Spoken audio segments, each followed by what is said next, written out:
hook up with our commentators in the booth as we turn it over to Brandon Gaudin and Charles Davis. Larry, we are about an hour's drive southwest of downtown Boston in the area known as Patriot Place, Gillette Stadium here in Foxborough. The scene a few moments ago, here it is. It's unlike any other in sport as both teams made their way out of the tunnel. These folks are fired up as their guys are ready to do battle between the San Francisco 49ers and the New England Patriots. Welcome in, everyone. Alongside Charles Davis, I'm Brandon Gaudin. So you've got 1 week of preseason games in the books. Now you start to really assess some of the vets and, of course, some of the young players. You're exactly right, because now there's a week's worth of film out there for everyone to watch. And for guys who may or may not make these particular teams, that film will be out there around the league, so maybe they can catch on somewhere else if they have to. But this would be a lot of fun to see how much time the veterans play versus how much time the young guys get.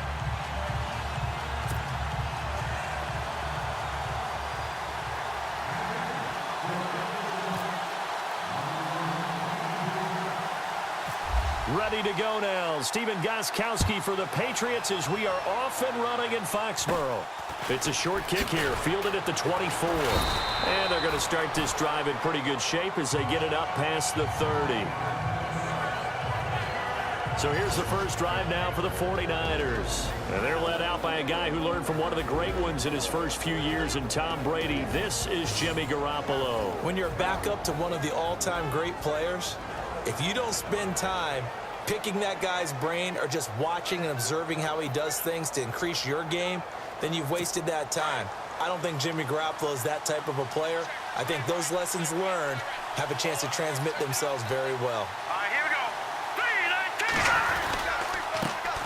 19. The former Indiana Hoosier here, Tevin Coleman, and able to get this one across the 45 before he's brought down.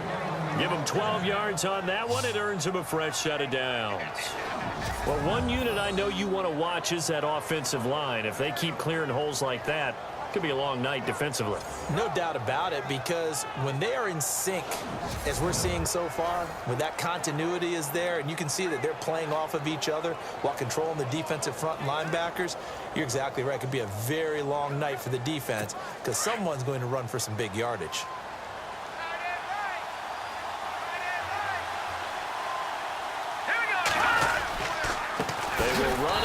Coleman.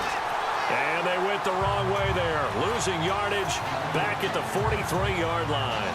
That'll set them back with a loss of 3 on the play. And it'll bring up a 2nd and 13.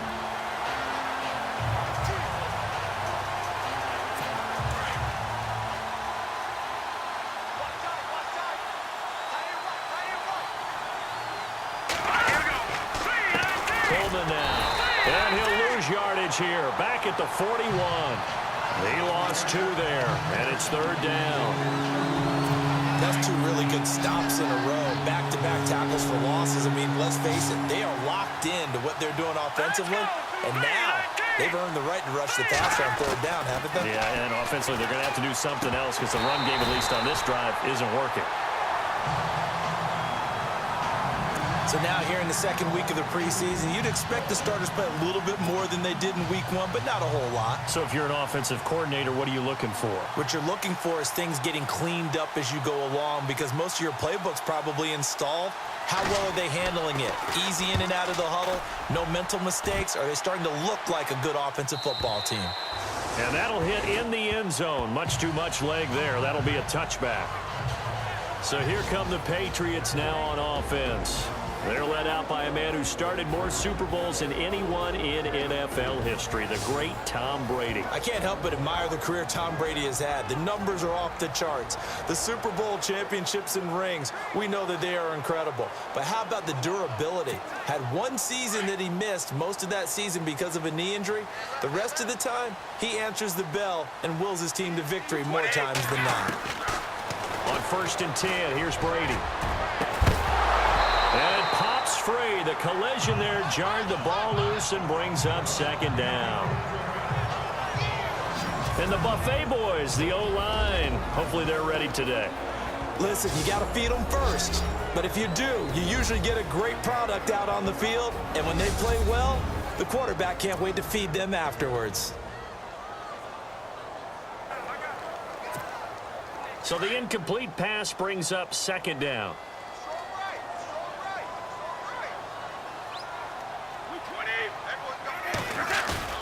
Throwing again. Brady.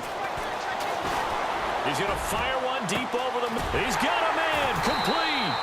And he will finally be taken down, but not before he reaches the 38. A big play there for New England. 42 yards. I've got to make sure that I don't take Tom Brady's greatness for granted, that we make it routine. How about that throw right there? Another great completion. And you know one area where he honed his throwing? He was a catcher in high school. He was actually drafted by the Expos in 1995 in the 18th round. Wow, that would have been something to see him behind the dish. Think he gunned down a few guys? Gunned down a few guys trying to steal second. That would have been fun to watch. Well, there it is, partner. Brady to Gronk, their first connection of the game. You think those two often in sync? I don't think there's any question about it. And look, we know Gronk has a whole lot of fun, but he's deadly serious about his football, as is Tom Brady. Two great competitors, two fantastic players. Now a play fake here on first down.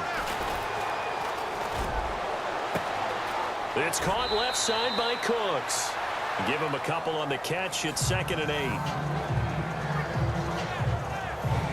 And the big meat on the D-line. We'll see how they do today. And I'd hate to be an offensive lineman having to deal with these guys. They come in hungry, mean, and confident. They think that no one can block them.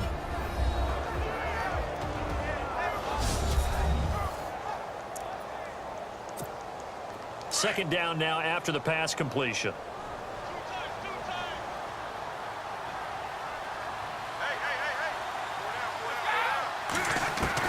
Now Brady again. And to the right side here, it's Allen.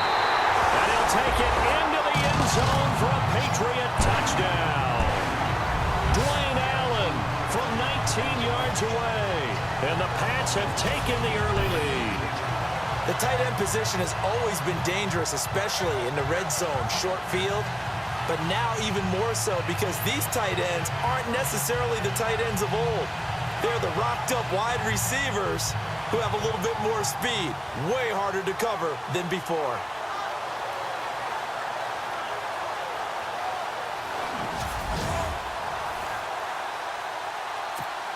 Now Stephen Gostkowski on for the extra point.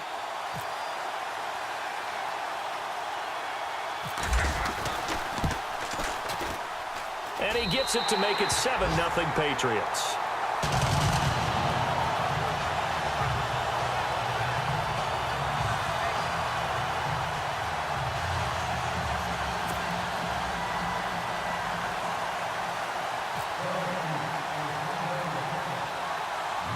Gostkowski now out to kick it away.